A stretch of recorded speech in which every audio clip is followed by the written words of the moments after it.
This is the remix. Shayman, Emma Jaye, Emma Shaye, some champagne rosé, Baba Tisha, Emma Jaye, love, Emma Shaye.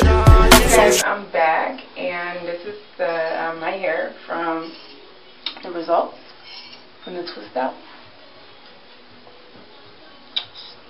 Gotta fluff a little bit more. Alright, so I'm really loving this twist out with the Royal Crown because as I said, I usually use the Palmers, and I didn't have the results. I just kind of like threw it out the window.